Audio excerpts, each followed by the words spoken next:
It is with deep pain in my heart, yes, that I draw the curtain to find where we have been getting it wrong about the forces we deal with in life.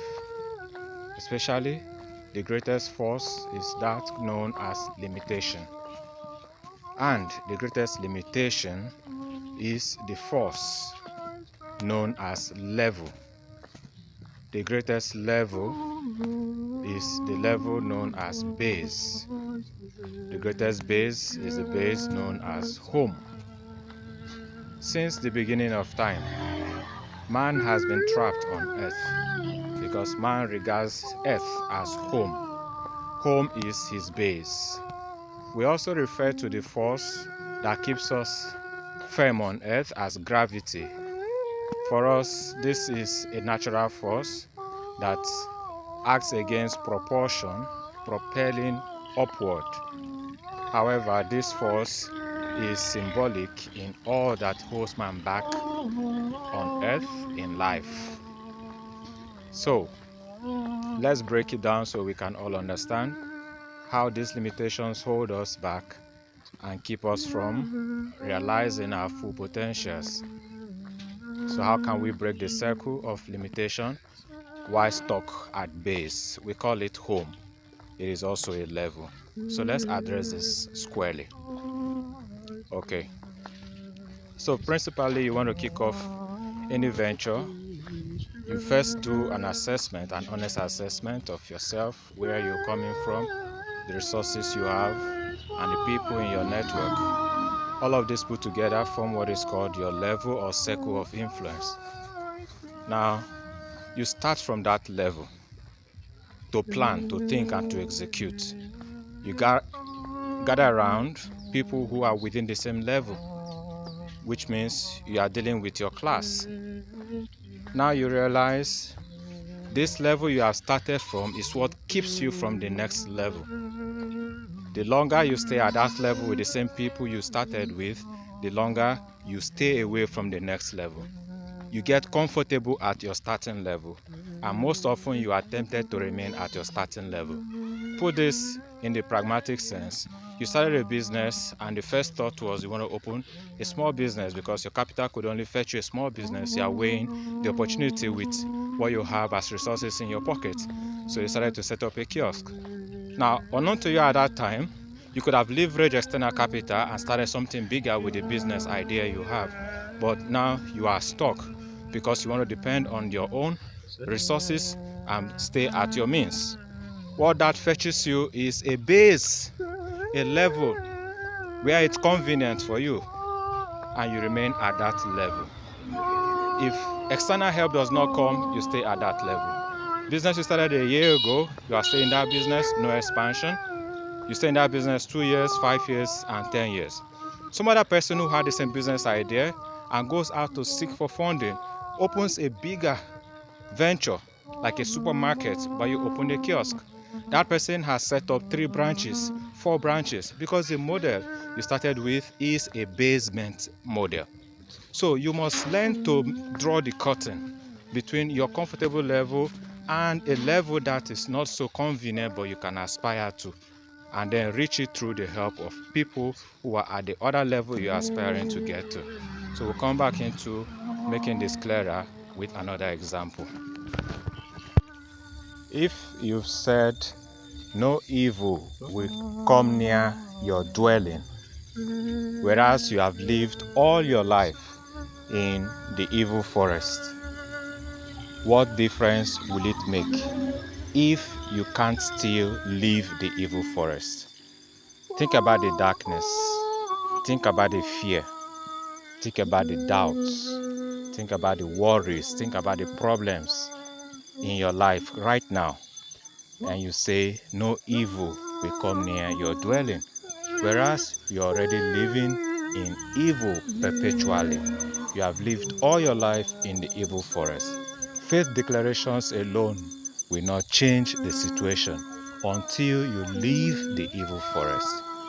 You can see how dark it is, and yet you have to live in isolation, you have to live in loneliness, You can only see flickers of light in the distance unless you gaze up to see the sky and see the stars. Sometimes the stars are dim. You can't even see the light from the sky.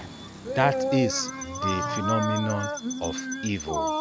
And if you do not yet accept that you are living in the evil forest, how can you then come out of it? No evil will come near your dwelling, only when you are not in the evil forest. So first, where are you right now? Are you in the evil forest? Are you living in the midst of evil? Then change where you are first before you can combat the evil around you. Dressed as night, stressed in light, holding on to yesterday as truth. Where do I stand? Where do you stand? Where do we all stand? So we have been holding on to some core beliefs about who we are, where we come from, and where we are going to. And even though we do not have a control of tomorrow, we believe so firmly that tomorrow will act or play out accordingly as planned or as believed or as hoped. So we carry on faith, we carry on aspirations. But none of these are directly linked with the ladder we are building. In fact, we are not building any ladder to tomorrow. We are only waiting for tomorrow. So, looking at the color of each day as it unfolds, it starts from what? Darkness. That is what we call dressed as night. Yes, in the dark, we believe that a new day will come because there is already an order in place that one day moves out, another day comes in. We also believe that darkness is not permanent. Darkness is temporal. We also believe that the night makes way for the day. So, we do not fear the darkness. However, it is truth that wherever there is darkness, something imperfect exists. And we are not paying attention to the existence of that limitation. It begins from the structure of the world or the earth itself, because when we talk about the world, we are talking about the earth. The structure we say is spherical. What does it mean to be spherical? It means it cannot be fixed. You cannot have a fixed day and a fixed night. That is imperfection. That is limitation. Now we also have the solar system. We have the relationship or correspondence with the sun. So when there is a sphere that is not fixed, it is bound to spin or rotate. And the spinning effect is what we call rotation. So during rotation, we see one part of the earth or the sphere move towards the light and the other part remains in the dark. So the part that moves towards the light we call day, while the part that backs the light, becomes night.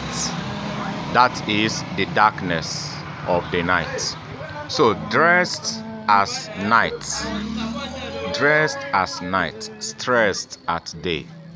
We are the ones who are within this sphere, this orb of night and day.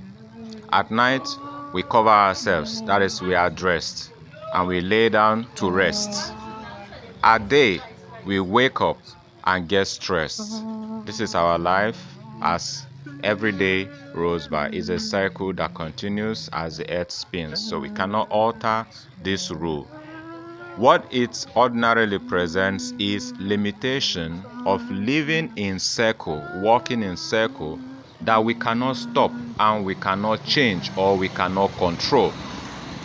We are living a probability of tomorrow and the next day that we do not control. So we are only banking on the law that exists of rotation that must continue. And because it does continue, we believe that whatever we suffer today, we will find a restoration for or consolation for tomorrow. we are living in hope, living in a vacuum, and enduring the loop. However, this limitation calls us to rethink our approach to life itself. Where we call home is basic limitation. We had long believed the earth is home, and we believed we could endure at home. So everything done from home seems to be in the order of seeking comfort, finding relaxation. However, if we were looking forward to something better, we will look beyond that same sphere of our existence where we rotate every day from night to day. We will seek perfect light, steady light, and constant light. And since that does not exist in the solar system that we currently thrive on, our home cannot permanently be on Earth, because Earth is not flat, Earth is spherical, Earth spins, and the coordinates are changing. So we are living within that same limitation of the Earth, and to traverse the Earth's limitation, we must look for home elsewhere. That is why a man has come who built rockets, eyeing for another life on Mars, hence looking towards another planet. But does that solve the problem? It is still within our solar system, which means it also endures the same limitations of the Earth, because it must face night and day. Hence, the perfect world is one that does not rotate from night to day, and that does not stress us at light, does not stress us in the light. So the light must not be for stress, the night must not be for rest. We should be able to obliterate the night and then reinstate permanently the day. How do we do that? It becomes a challenge for all of humanity at once. And that is why the book written on how to raise a bad child captures the essence of what we can do in time to prepare for the day that we hope for. What we cannot control today, we cannot determine tomorrow. So we must try what we can control today for the sake of tomorrow. If we hope for a perfect home, if we hope for steady light, then we must begin today to lay the foundations for it, not to live a hope that is a vacuum.